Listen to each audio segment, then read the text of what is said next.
श्री गुरुभ्यो नमः। हरिः ओम्। शुक्लाम्बरधरौ विष्णुं शशिवर्णं चतुर्भुजं प्रसन्नवदनं ध्यायेत् सर्वविघ्नोपशान्तये। गुरुर्ब्रह्मा गुरुर्विष्णुः गुरुर्देवो महेश्वरः गुरुः साक्षात् परब्रह्म तस्मै श्रीगुरवे नमः।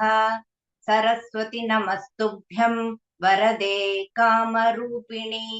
विद्यारम्भं करिष्यामि सिद्धिर्भवतु मे सदा। पीताम्बरं करविराजितशङ्खचक्रकौमोदकी सरसिजं करुणासमुद्रं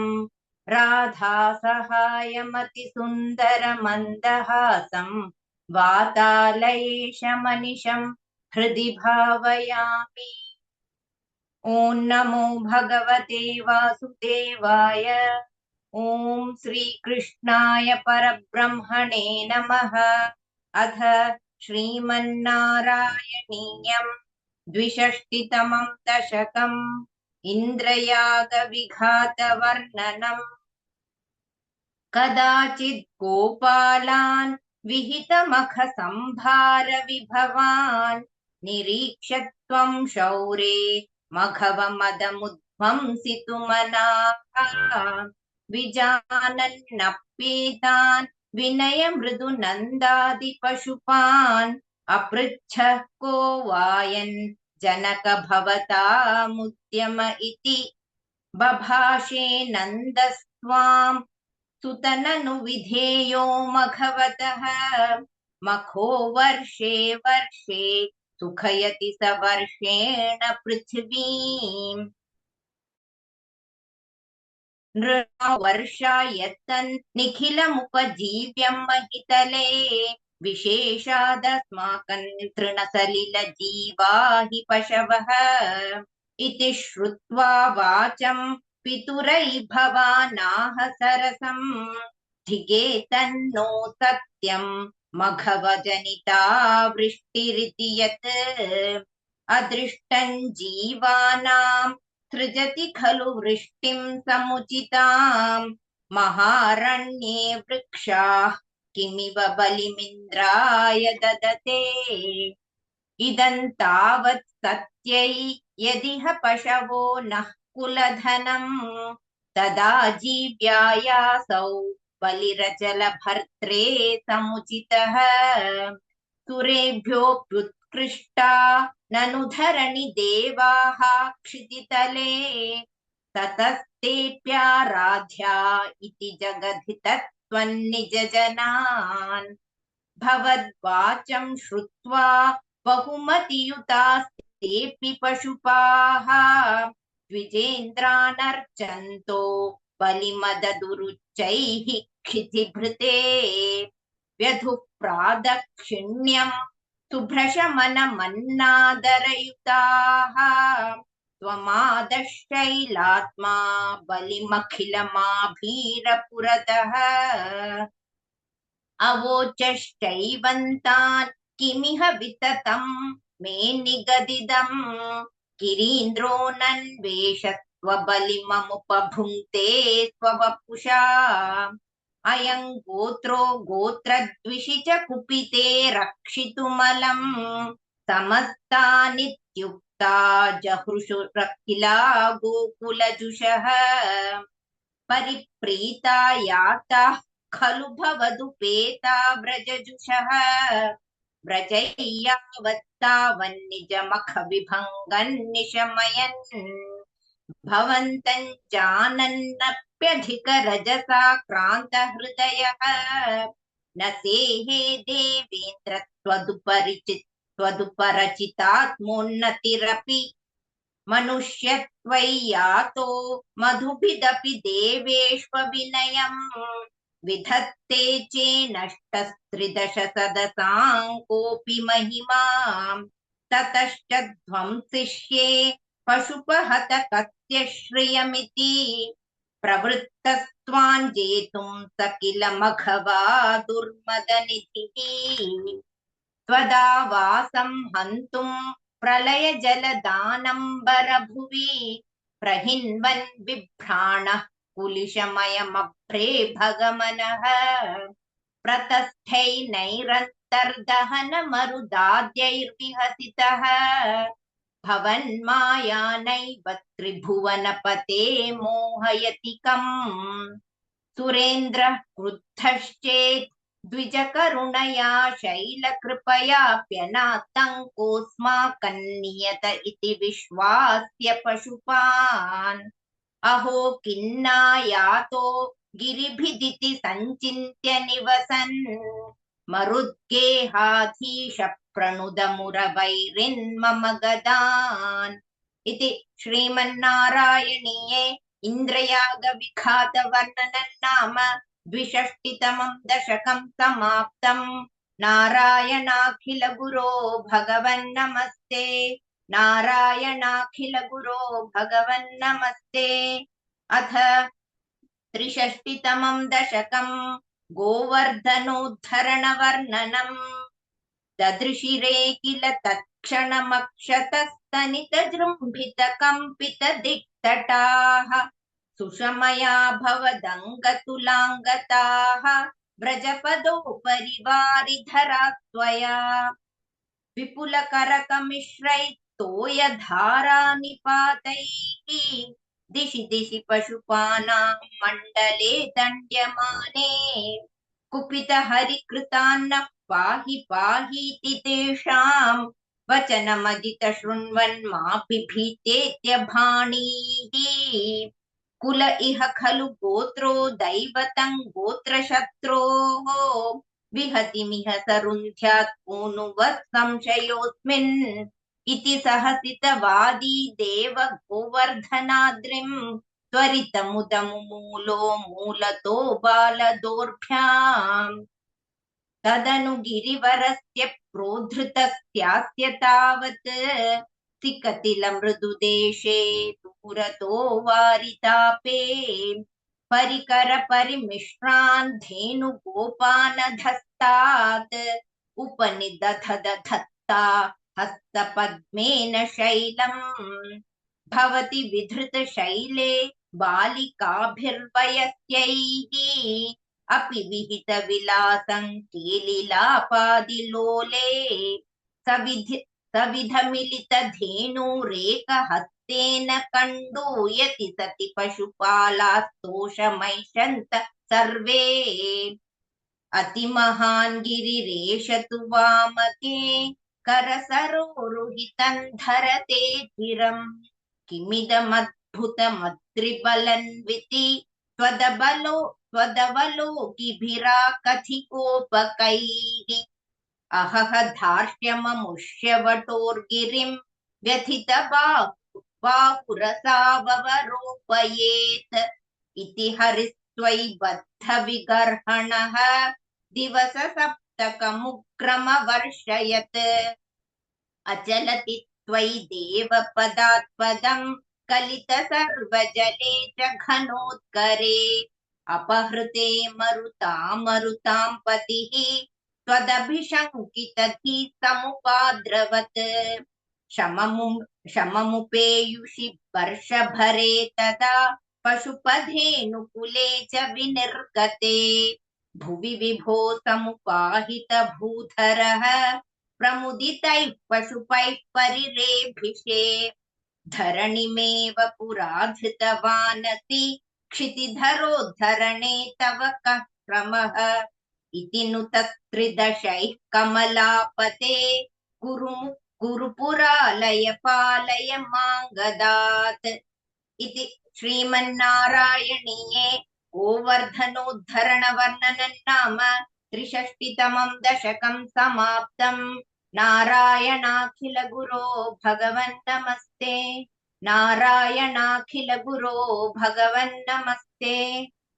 अथ चतुष्षष्टितमं दशकं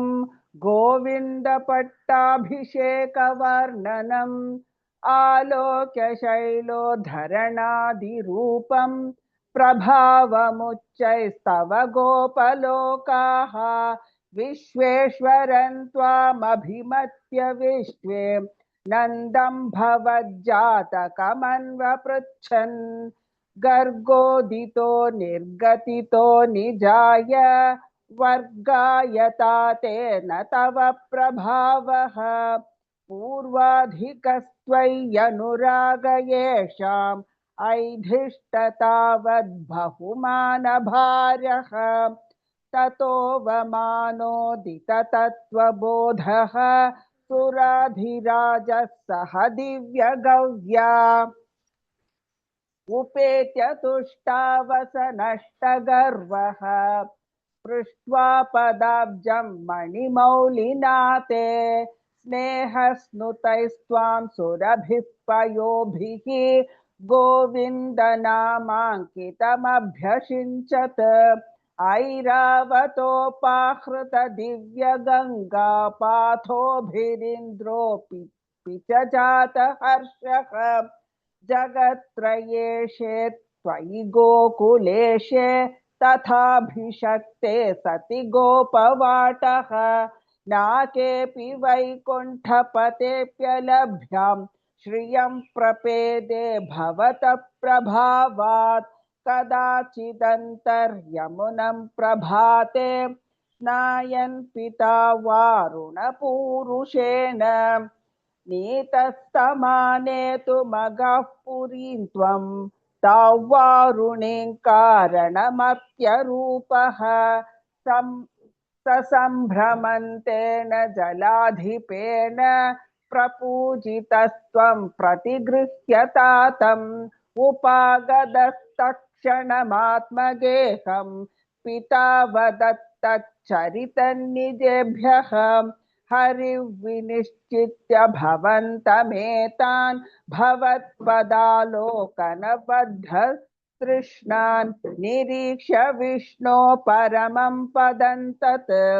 दुरापमन्यस्त्वमदीदृशस्तान् स्फुरत्परानन्दरसप्रवाह प्रपूर्णकैवल्यमः पयोधौ चिरन्निमग्नः खलु गोपसङ्घाः त्वयैव भूमन् पुनरुद्धृतास्ते करपदरवदेवन् देवपुत्रावतारे निजपदमनवाप्यन् दर्शितं भक्तिभाजाम् दहितपशुपरूपी त्वं हि साक्षात् परात्मा पवनपुरनिवासिन् पाहि मामयेभ्यः इति श्रीमन्नारायणीय गोविन्दपट्टाभिषेकवर्णनं नाम चतुष्षष्टितमं दशकं समाप्तम् नारायणाखिलगुरो भगवन्नमस्ते नारायणाखिलगुरो भगवन्नमस्ते अथ पञ्चषष्टितमं दशकं गोपीसमागमनवर्णनम् गोपीजनाय कथितन्नियमावसाने मारोत्सवं त्वमथ साधयितुं प्रवृत्तः सान्द्रेण चान्द्रमहसा शिशिरीकृताशे प्रापूरयो मुरलिका यमुनावनान्ते सम्मूर्च्छनाभिरुदितस्वरमण्डलाभिः सम्मूर्च्छयन्तमखिलं भुवनान्तरालं त्वद्वेणुनादमुपकर्ण्य विभो तरुण्यः तत्तादृशं कमपि चित्तविमोहमापुः तागेहकृत्य निरतास्तनयप्रसक्ताः कान्तोपसेवनपराश्च सरोरुहाक्ष्यः सर्वविसृज्य मुरलीरवमोहितास्ते कान्तारदेशमयि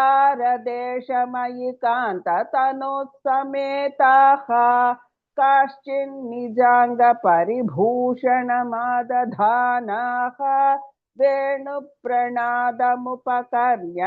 कृतार्थभूषाः त्वामागता ननु तथैव विभूषिताभ्यः तायेव संरुचिरे तव लोचनाय हारन्निदम्ब भुवि काचन धारयन्ति काञ्ची च कण्ठभुवि देव समागता त्वाम्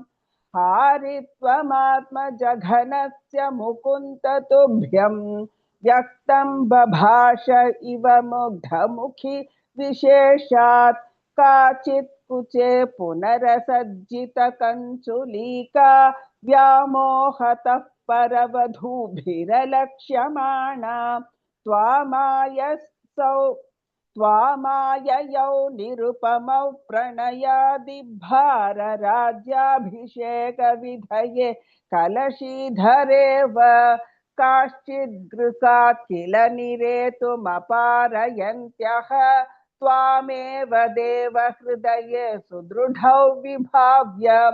तेहौ विधूय परचित् सुखरूपमेकं त्वामाविशन् परमिमान् ननु धन्यधन्याः जारात्मना न परमात्मतया स्मरन्त्यः नार्यो गताः परमहंसगतिं क्षणेन तन्त्वां प्रकाश परमात्मतनुं कथञ्चित् चित्ते वहन्नमृतमश्रममश्नुवीय अभ्यागताभिरभितो व्रजसुन्दरीभिः मुग्धस्मितार्द्रवदनः करुणावलोकी निस्सीमकान्तिजलधिस्त्वमवेक्ष्यमाणः विश्वैकहृद्यहर मे पवनेश रोगात् इति श्रीमन्नारायणीये गोपी समागमन वर्णनं नाम पञ्चषष्टितमं दशकं समाप्तं। नारायणाखिल गुरो भगवन्नमस्ते, नारायणाखिल गुरो भगवन्नमस्ते। अथ षष्ठितमं दशकं गोपीनाह्लादनवर्णनम् उभयातानां सुदृशां कुसुमायुधबाणपातविवशानाम् अभिवाञ्छितौ विधातुं कृतमतिरपिता जगाधवाममिव गगनगतं मुनिनिवहं श्रावयितुं जगितकुलवधूधर्मम् धर्म्यं खलु ते वचनं कर्म तु नो निर्मलस्य विश्वास्यम् आकर्ण्यते प्रतीपां वाणीमेणीदृशः परन्दीनाः मामा करुणा सिन्धो परित्यजेत्यति चिरौ विलेपुस्ताः तासां मुदितैर्लपितैः करुणाकुलमानसो मुरारे त्वम् ताभिः समं प्रवृत्तः यमुना पुलिनेषु काममभिरन्तुं चन्द्रकरस्यन्दलसत्सुन्दर यमुना तटान्तवीथीषु गोपीजनोत्तरीयैः आपादितसंस्तरोऽन्यशीतस्त्वं सुमधुरनर्मालपनैः करसङ्ग्रहणैश्च शृम्बनोल्लासैः गाढालिङ्गनसङ्गैः त्वमङ्गनालोकमाकुलीचकृषे वासोकरणदिने यत्त्वासोकरणं प्रतिश्रुतं तासां तदपि विभोरसविवशः स्वान्तानां कान्तसुभ्रुवामदधाः कन्दलितघर्मलेशं कुन्दमृतस्मेरवक्त्रपाथोजं नन्दसुतत्वान्त्रिजगत्सुन्दरमुपगूह्य नन्दिता बालाः विरहेष्वङ्गारमयः शृङ्गारमयश्च सङ्गमे हि त्वं नितरामङ्गारमयः तत्र पुनः सङ्गमेऽपि चित्रमिदम् राधा तुङ्गपयोधर साधुपरीरम्भलोलुपात्मानम् आराधये भवन्तं पवनपुराधीश शमय सकलगदान् इति श्रीमन्नारायणीये गोपीजनाह्लादनवर्णनं नाम षष्ठितमं दशकं समाप्तं। नारायणाखिलगुरो भगवन्नमस्ते, नारायणाखिलगुरो भगवन्नमस्ते। अथ सप्तषष्टितमं दशकं भगवदस्तिरोधानादिवर्णनं स्फुरत्परानन्दरसात्मकेन त्वया समासादितभोगलीलाः असीममानन्दभरं प्रपन्नाः महान्तमापुर्मदमम्बुजाक्ष्यः निलीयते सौ मयि मय्यमायं रमापतिर्विश्वमनोभिरामः इति स्म सर्वाः कलिताभिमानाः निरीक्ष्य गोविन्दतिरोहितो भूः राधाभितान्तावदजातगर्वाम् अतिप्रियाङ्गोपवधूमुरारे भवानुपादाय गतो विदूरम् तया सह स्वैरविहारकारी तिरोहितेऽथ त्वयि जाततापाः समं समेताः कमलायताक्ष्यः वने वने त्वां परिमार्गयन्त्यः विषादमापुर्भगवन्नपारम् हा चूतः चम्पककर्णिकार हा मल्लिके मालति बालवल्यः क्यूबीक्षितो नो हृदयैकचोरः इत्यादितास्त्वत्प्रवना विलेपुः निरीक्षितोऽयं सखि पङ्कजाक्षः पुरो ममेत्याकुलमालपन्ति त्वां भावना चक्षुषि वीक्ष्य काचित् तापं सखीना द्विगुणीचकार त्वदात्मिकास्ता यमुना तटान्ते तवानुचक्रुः किल चेष्टितानि विचित्य भूयोऽपि तथैव मानात् त्वया विमुक्तान् तदृशुश्च राधाम् ततः समन्ता विपिने समन्तात् तमोवतारावधिमार्गयन्त्यः पुनर्विमिश्रा यमुना तटान्ते भृशौ विलेपुश्च जगुर्गुणांस्ते तथा व्यधा सङ्कुलमानसानां व्रजाङ्गनानां करुणैकसिन्धो जगत्त्रयी मोहनमोहनात्मा त्वं प्रादुरासीरयि मन्दहासी सन्दिग्धसन्दर्शनमात्मकान्तं त्वावीक्ष्य तन्व्यः सहसा तदानीं किङ्किन्न चक्रुः प्रमदादिभारा सत्त्वं गताद्भा पालय मारुतेश इति श्रीमन्नारायणीये भगवतस्तिरोधानादिवर्णनं नाम सप्तषष्टितमं दशकं समाप्तं नारायणाखिलगुरो भगवन्नमस्ते नारायणाखिलगुरो भगवन्नमस्ते अथ अष्टषष्टितमं दशकं गोपीनां भगवत्समागमादिवर्णनम् तव विलोकना कृष्ण गोपिका जनाः प्रमदसङ्कुला कृष्ण पङ्कजीक्षणा अमृतधारया कृष्ण सम्प्लुता इव स्तिमिततान्दधु कृष्ण त्वत्पुरोगताः तदनु काचन कृष्ण त्वत्कराम्बुजं सपदि गृह्णति कृष्ण निर्विशङ्कितं घनपयोधरी कृष्ण सन्निधाय सा पुलकसंवृता कृष्ण तस्थुषीचिरं तव विभो परा कृष्ण कोमलं भुजं निजगलान्तरे कृष्ण पर्यवेष्टयत्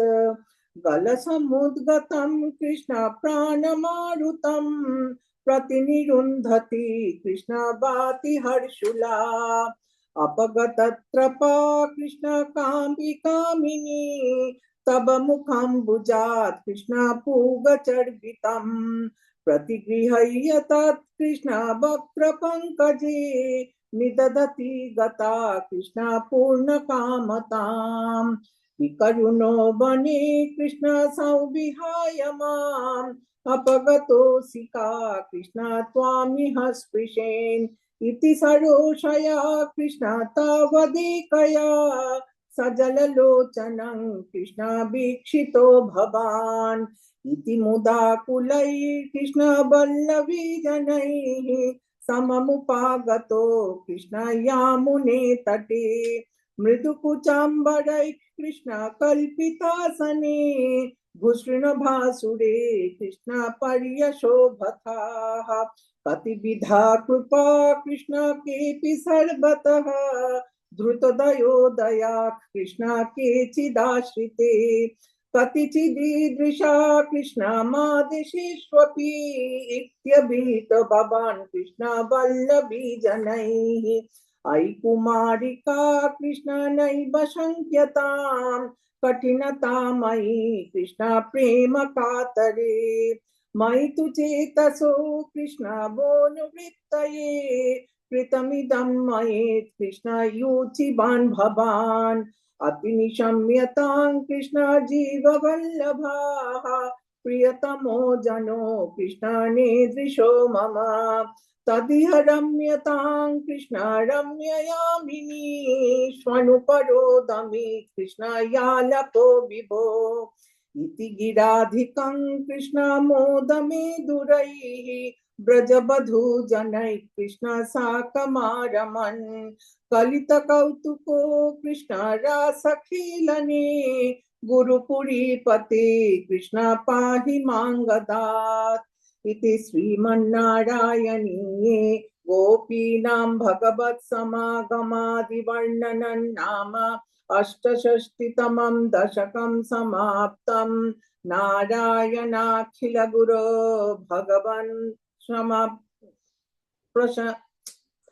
भगवन्नमस्ते नारायणाखिल गुरो भगवन्नमस्ते अथ एकोनसप्ततितमं दशकं रासक्रीडावर्णनम्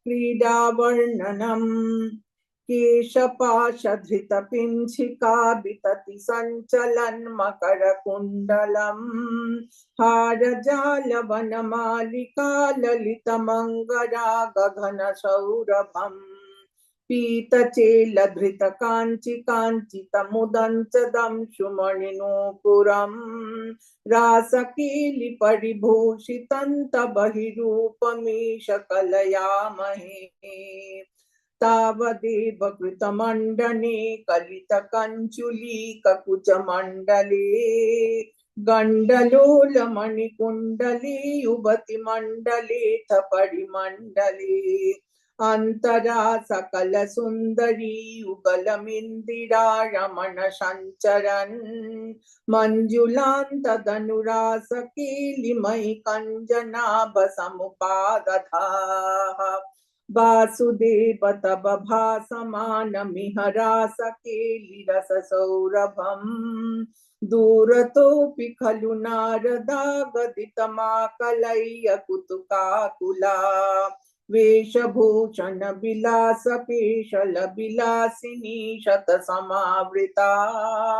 नाकतो युगपदागता वियति वेगतोऽथ सुरमण्डली वेणुनाद कृततान दान कलगान रागगति योजना लोभनीय मृदुपाद पात कृतताल मेलन मनोहरम् पाणिस्वङ्कनित कङ्कणं च मृदुरं सलम्बितकराम्बुजम् श्रोणिबिम्बचलदम्बरं भजत रासकेलिरसडम्बरम् स्पर्धया विरचितानुगानकृततारतारमधुरस्वरे नर्तनेऽथ ललिताङ्गहार लुलिताङ्गहार मणिभूषणे सम्मदेन कृतपुष्पवर्षमलमुन्विशद्दि विशदाङ्कुलम् चिन्मये त्वयि निलीयमानमिम सम्मुमोह सपधूकुलम् श्विन्न सन्न तनुबल्लरी तदनु कापि नाम पशुपाङ्गना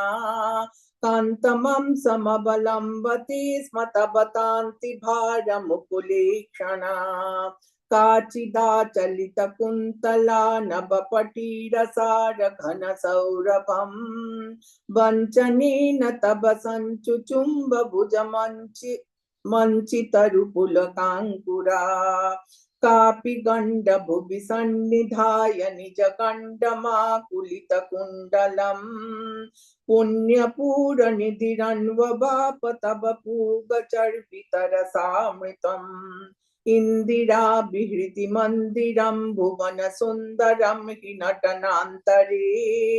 त्वामवाप्य दधुरङ्गना किमुन सम्मदोन्मददशान्तरम् गानमीश विरतं क्रमेण किल वाद्यमेलनमुपारतम् ब्रह्मसम्मदरसाकुला सदशि केवलन्ननुतुरङ्गणाः नाभिदन्नपि च नीबिकां किमपि कुन्तलीमपि च कञ्चुलीं ज्योतिषामपि कदम्बकन्दिबिलम्बितं किमपरं ब्रुवे मोदसीं निभुवनौ विलाप्य विहृतिं समाप्य च ततो विभो केलिसमृदित निर्मलाङ्गनवघर्मलेश सुभगात्मनां मन्मथा सहन चेतसां पशुपयोषितां सुकृतचोदितः नावदो कलितमूर्तिरादधितमारबीड परमोत्सवान् केलिभेद परिलोलिता विरतिलालिता विरबलालिभिः स्वैरमीश ननु सूरजापयसि चोरुनाम विहृति व्यधाः काननेऽपि च विसारि शीतल किशोर मारुत मनोहरे शूनशौरभमये विलेसित विलासिनी शतविमोहनाम् कामिनीरितिः यामिनीषु खलु कामनीयकनिधे भवान् पूर्णसम्मदर शर्णबङ्कमपि योगि गम्यमनुभावयन् ब्रह्मशङ्कर मुखानपीह पशुपाङ्गनासु बहुमानयन् भक्तलोकगमनीय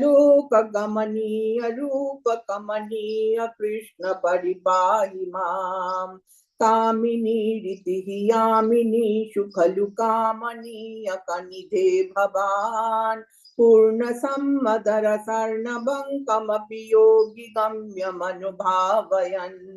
ब्रह्मशङ्कर मुखानपीह पशुपाङ्गनासु बहुमानयन् भक्तलोकगमनीय रूपकमनीय कृष्ण परिपाहि माम्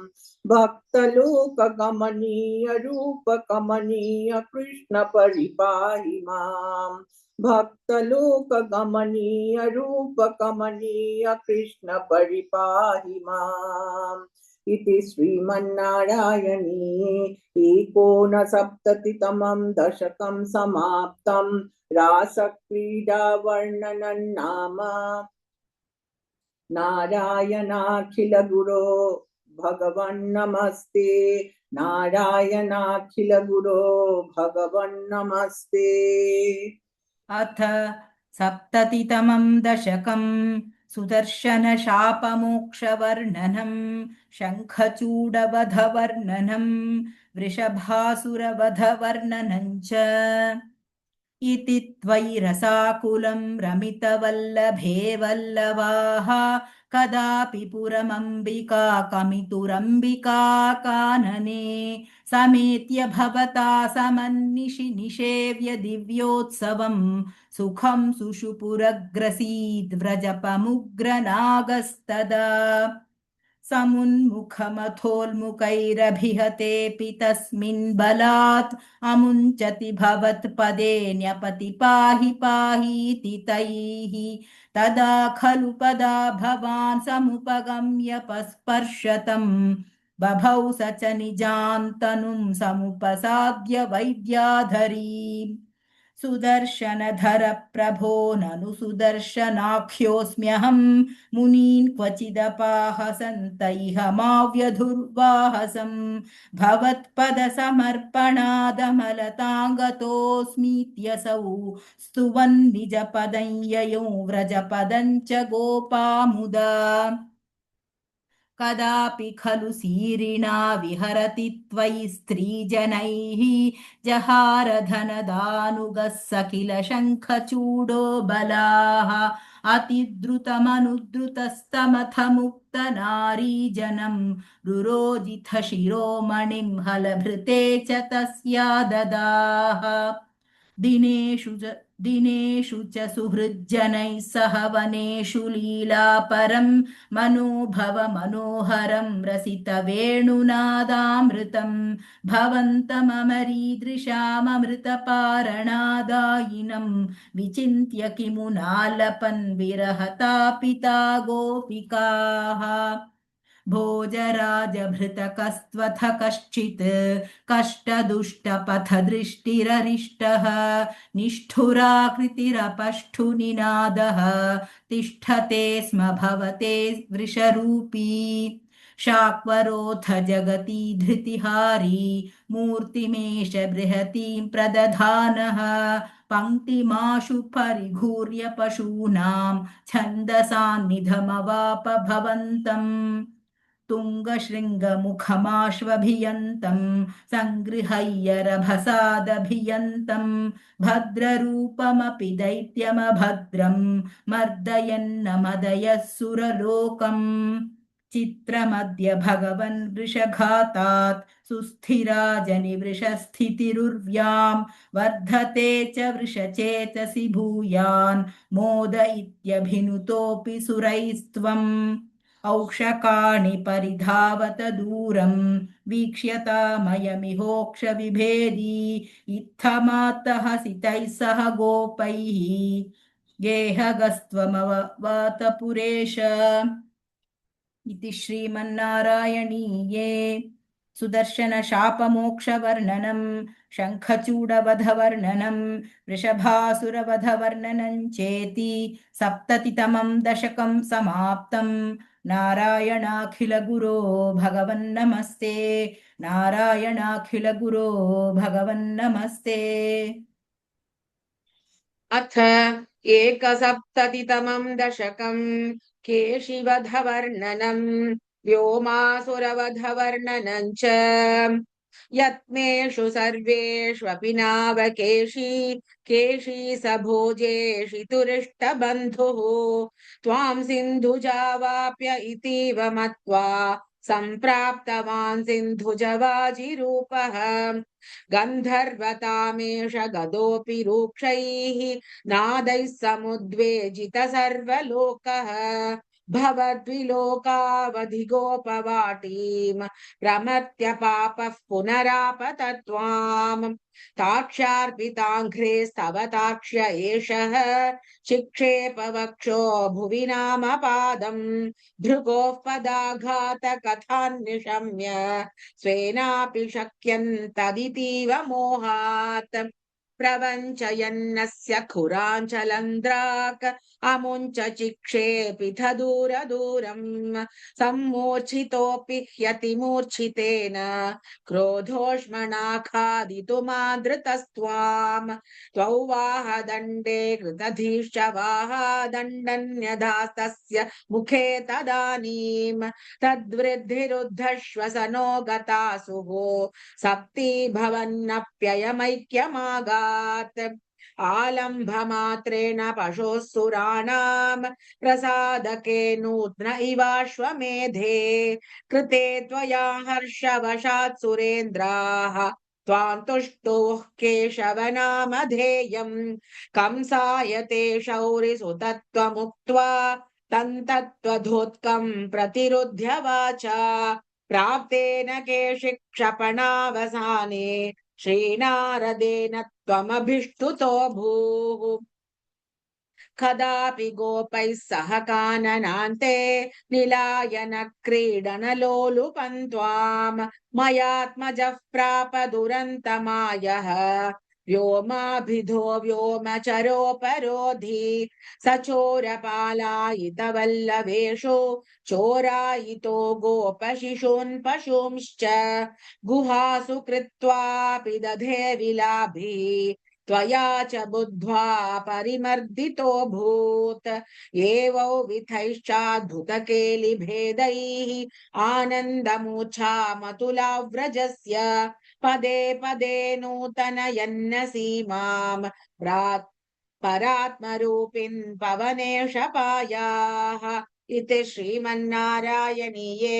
केशिवधवर्णनं व्योमासुरवधवर्णनं चेति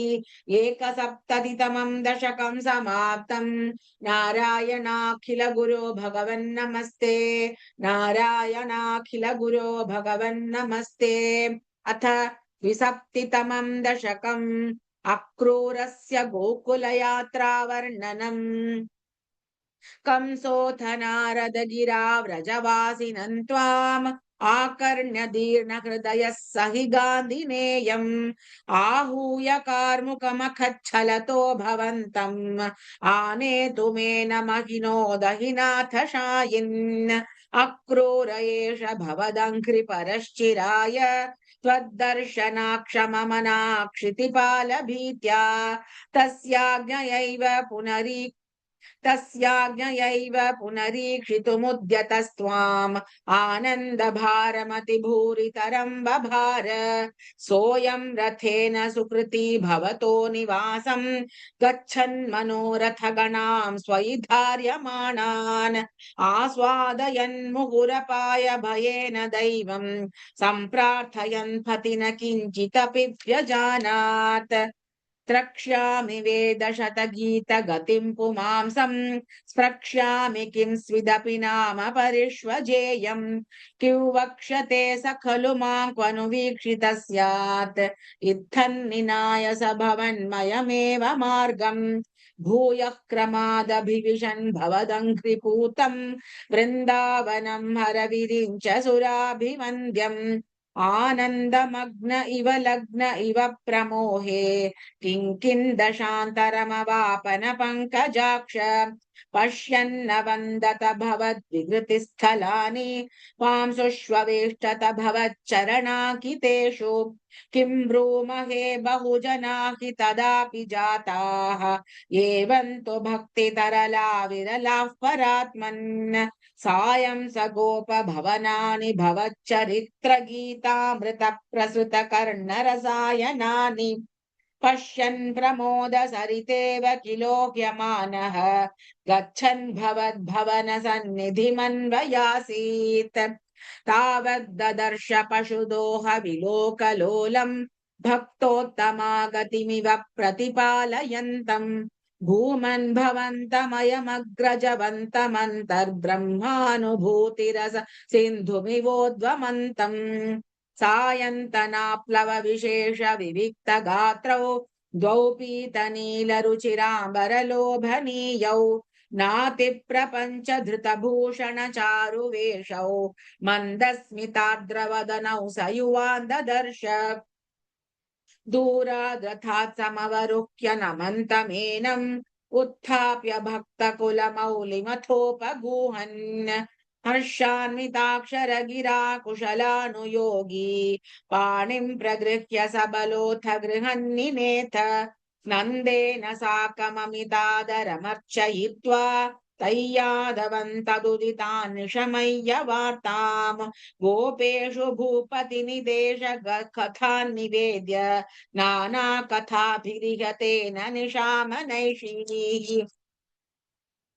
चन्द्रागृहे किमुत चन्द्रभगागृहेनु राधागृहेनु भवने किमु मैत्रविन्दे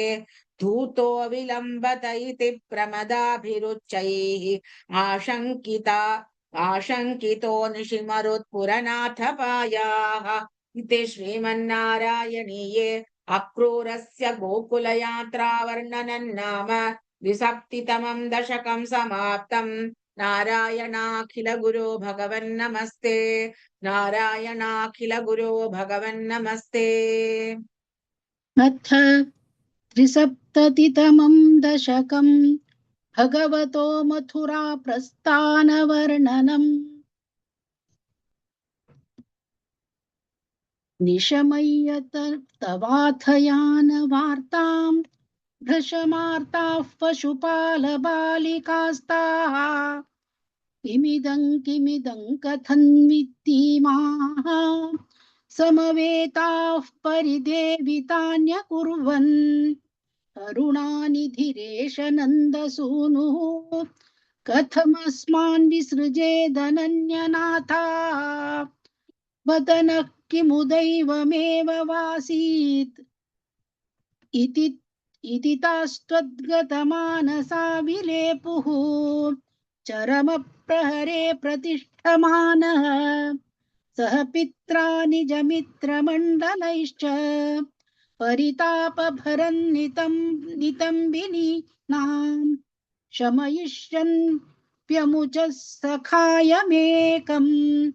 अचिरादुपयामि सन्निध्युवः भविता साधुव मयैव सङ्गमश्रीः अमृताम्बुनिधौ निमज्जयिष्ये द्रुतमित्याश्वसिता वधूर कार्षीः सविषादभरं समाज्ञमुच्चैः अतिदूरौ वनिताभिरीक्षमाणः मृदु तद्दिशि पातयन्नपाङ्गान् सबलो क्रूररथेन निर्गतो भूः अनसा बहुलेन वल्लभानां मनसा चानुगतोऽथ वल्लभानां वनमार्तं मृगौ विषण्ण वृक्षं समतीतो यमुना तटीमयासीः नियमाय निमज्जवारिणि त्वाम् अभिवीक्षाथ रथेऽपि गान्धि नेयः विवशो जनिकिन्विदौ विभोस्ते ननु चित्रं त्ववलोकनं समन्तात् पुनरेष निमज्ज पुण्यशाली पुरुषं त्वां परमं भुजङ्ग भोगे अरिकम्बुगदाम्बुजैः स्फुरन्तं सुरसिद्धौघपरीतमालुलोके स तदा परमात्मसौख्यसिन्धौ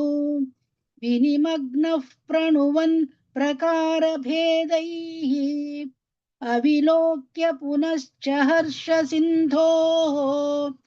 अनुवृत्त्या पुलकावृतो ययौ त्वाम् किमुशीतलिमा महाञ्जले यत् पुलकोऽसाविति चोदितेन तेन अतिहर्षनिरुत्तरेण सार्धम् रथवासी पवनेश पायि मां त्वम् इति श्रीमन्नारायणीये भगवतो मथुरा प्रस्थानवर्णनं नाम 370तमं दशकं समाप्तम् नारायणाखिलगुरो भगवन्नमस्ते नारायणाखिलगुरो भगवन्नमस्ते। अथ 470तमं दशकं भगवतो मथुरापुरी प्रवेशवर्णनम्। सम्प्राप्तो मथुरान् दिनार्धविगमे तत्रान्तरस्मिन् वसन् आरामे विहिताशनः सखिजनैर्यातः पुरीमीक्षितुं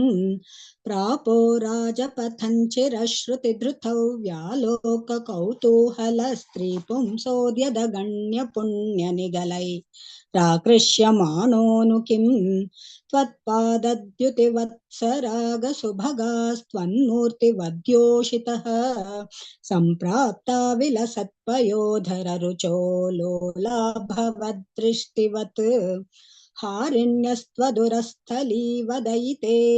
मन्दस्मितप्रौढिवत् नैर्मल्योल्लसिताः कचौघरुचिवद् राजत्कलापाश्रिताः तासामाकलयन्नपाङ्गवलनैर्मोदं प्रहर्षाद्भुतौ व्यालोलेषु जनेषु तत्र रजकं कञ्चित् पटीं प्रार्थयन् कस्ते दास्यति राजकीयवसनै याहीति तेनोदितः सद्यस्तस्य करेण शीर्षमहृथा सोऽप्यापपुण्याङ्गतिम् भूयो वायकमेकमायतमतिं तोषेण वेषोचितं दाश्वासं स्वपदन्निनेथ सुकृतं को वेद जीवात्मनाम् मालाभिस्तबकैस्तवैरपि पुनर्मालाकृता मानितः भक्तिं तेन वृतां दिदेशितपरा लक्ष्मीं च लक्ष्मीपते कुब्जामब्जविलोचनां पति पुनर्दृष्ट्वाङ्गरागे तया दत्ते साधु किलाङ्गरागमददास्तस्या महान्तं हृदि चित्तस्थामृजुतामथ प्रथयितुं गात्रेऽपि तस्या स्फुटं गृह्णन् मञ्जुकरेण तामुदनयस्तावज्जगत्सुन्दरीं तावन्निश्चितवैभवास्तव विभो नात्यन्तपापाजनाः यत्किञ्चित् ददते स्म शक्त्यनुगुणं ताम्बूलमाल्यादिकं गृह्णानः कुसुमादिकिञ्चन तदा मार्गे निबद्धाञ्जलिः नातिष्ठं बतः यतोऽद्य विपुला मार्तिव्रजामि प्रभो एष्यामीति विमुक्तयापि भगवन्नालेपदात्र्या तया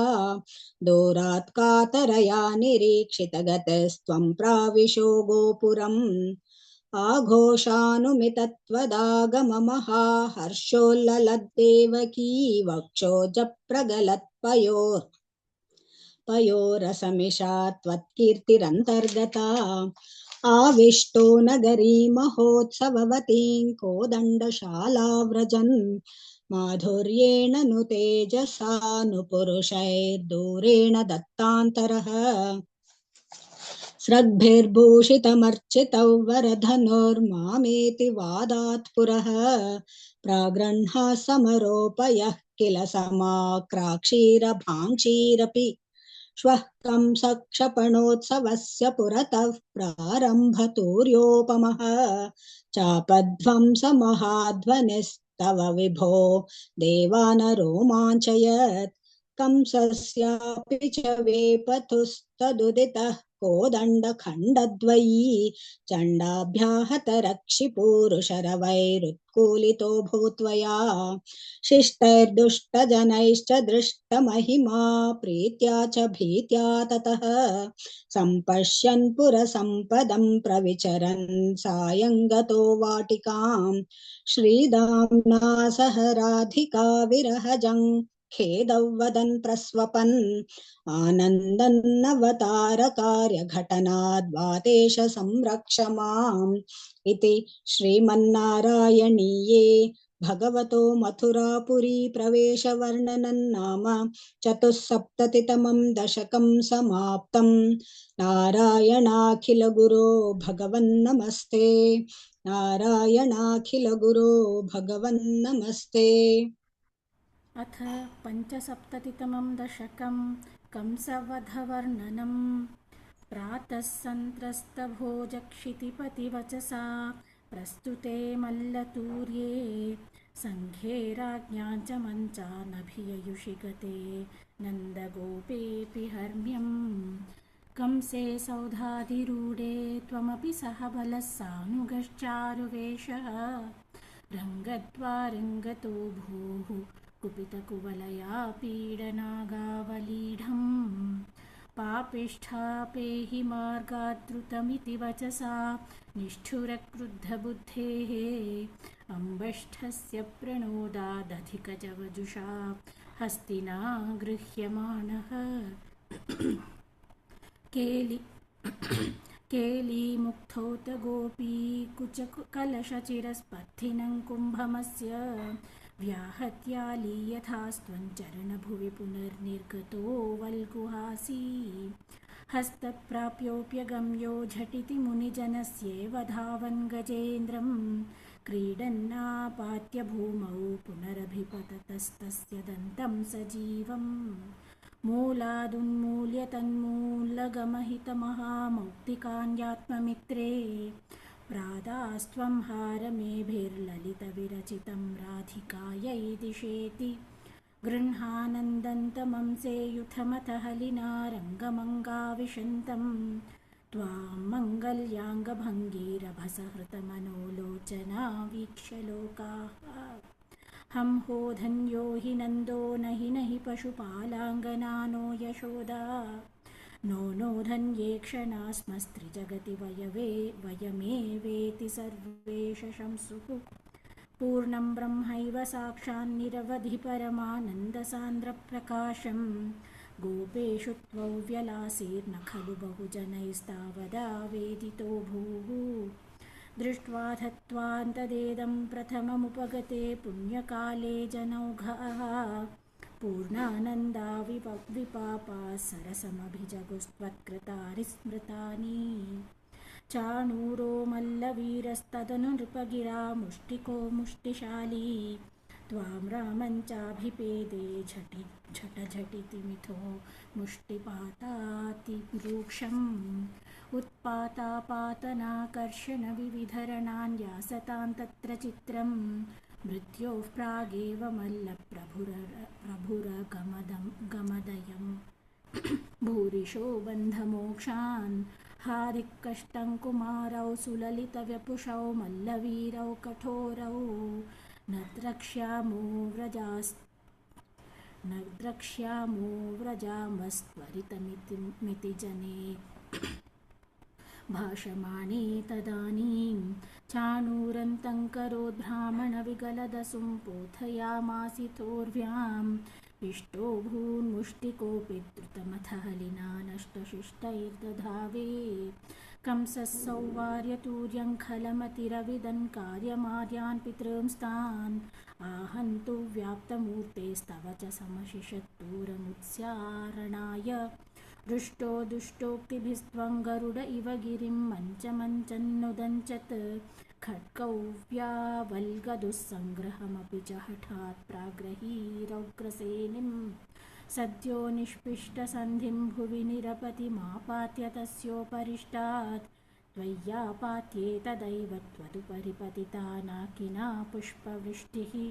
किं भ्रूमस्तदानीं सततमपि भिया त्वद्गतात्मा सभेजे सायुज्यं त्वद्वधोत्था परमपरमियौ वासनाकालनेमेः तद्भ्रातृनष्टपिष्ट्वा द्रुतमथ पितरौ सन्नमुन्नुग्रसेनं कृत्वा राजानमुच्चैर्यदुकुलमखिलं मोदयन् कामदानैः भक्तानामुत्तमं चोद्धवममरगुरोराप्तनीतिं सखायं लब्ध्वा तुष्टो नगर्यां पवनपुरपतेरुन्धिमे सर्वरोगान् इति श्रीमन्नारायणीये कंसवधवर्णनं नाम पञ्चसप्ततितमं दशकं समाप्तं। नारायणाखिलगुरो भगवन्नमस्ते, नारायणाखिलगुरो भगवन्नमस्ते। अथ षट्सप्ततितमं दशकम् उद्धवदूत्यवर्णनम्। गत्वा सान्दीपनिमथ चतुष्षष्टिमात्रैरहोभिः सर्वज्ञस्त्वं सह मुसलिना सर्वविद्या गृहीत्वा पुत्रन्नष्टय्यमनिलयनादाहृतं दक्षिणार्थं दत्त्वा तस्मै निजपुरमगानादयन् पाञ्चजन्यं स्मृत्वा पशुपसुदृशः प्रेम भारप्रणुन्नाः कारुण्येन त्वमपि विवशः प्राहिणोरुद्धवन्तं किञ्चामुष्मै परमसुहृदे भक्तवर्याय तासां भक्त्योद्रेकं सकलभुवने दुर्लभं दर्शयिष्यन् त्वन्माहात्म्यप्रथिमपि शुनं गोकुलं प्राप्य सायं त्वद्वार्ताभिर्बहुसरमयामास नन्दै यशोदाम् प्रातर्दृष्ट्वा मणिमयरथं शङ्किताः पङ्कजाक्ष्यः श्रुत्वा प्राप्तं भवदनुचरन् त्यक्तकार्याः समीयुः दृष्ट्वा चैनं त्वदुपमलसद्वेषभूषाभिरामं स्मृत्वा तव विलसितान्युच्चकैस्तानि तानि वृद्धालापाः कथमपि पुनर्गद्गदा वाचमूचुः सौजन्यादीन् निजपरभिधामप्यलौ विस्मरन्त्यः श्रीमन् किं त्वं पितृजनकृते प्रेषितो निर्दयेन क्वासौ कान्तो नगरसदृशां हा हरे नाथ पायाः आश्लेषाणाम् अमृतवपुषो हन्तते चुम्बनानाम् उन्मादानां कुहकवचसा विस्मरेत् कान्तकावा रासक्रीडा लुलितललितौ विश्लथत् केशपाशम् मन्दोद्भिन्नश्रमजलकणल्लोभनीयं त्वदङ्गम् कारुण्याब्धे सकृदपि समालिङ्गितुं दर्शयेति प्रेमोन्मादाद्भुवनमदन त्वत्प्रियास्त्वाविलेपुः एवं प्रायैर्विवशवचनैराकुला गोपिकास्ताः त्वत्सन्देशैः प्रकृतिमनयत्सोत विज्ञानगर्भैः भूयस्ताभिर्मुदितमतिभिस्त्वन्मयीभिर्वधूभिः तत्तद्वार्ता सरसमनयत् कानिचिद्वासराणि त्वत्प्रोद्गानैः सहितमनिशं सर्वतो गेहकृत्यं त्वद्वार्तैव प्रसरति मितः सैव चोत्स्वापलापाः चेष्टाः प्रायस्त्वदनुकृतयस्त्वन्मयं सर्वमेवं दृष्ट्वा तत्र व्यमुहदधिकौ विस्मयादुद्धवोऽयम् राधाया मे प्रियतममिदं मत्प्रियैवं ब्रवीति त्वं किं मौनं कलयसि सखे मानिनी मत्प्रियेव इत्याद्येव प्रवदति सखे त्वत्प्रियो निर्जने माम् इत्थौ वादैररमयदयन् त्वत्प्रियामुत्पलाक्षीम् एष्यामिद्रागनुपगमनं केवलं कार्यभारात् विश्लेषेऽपि स्मरणदृढता सम्भवान् मास्तु खेदः ब्रह्मानन्दे मिलति न चिरात् सङ्गमो वा वियोगः तुल्यो वस्यादिति तव गिरा यथास्ताः एवं भक्तिः सकलभुवने नेक्षिता न श्रुता वा किं शास्त्रौघैः किमिह तपसा गोपिकाभ्यो नमोऽस्तु इत्यानन्दाकुलमुपगतं गोकुलादुद्धवन्तं दृष्ट्वा हृष्टो गुरुपुरपते पाहि मामामयौघात् इति श्रीमन्नारायणीये उद्धवदूत्यवर्णनं नाम षट्सप्ततितमं दशकं समाप्तं नारायणाखिलगुरो भगवन्नमस्ते नारायणाखिलगुरो भगवन्नमस्ते।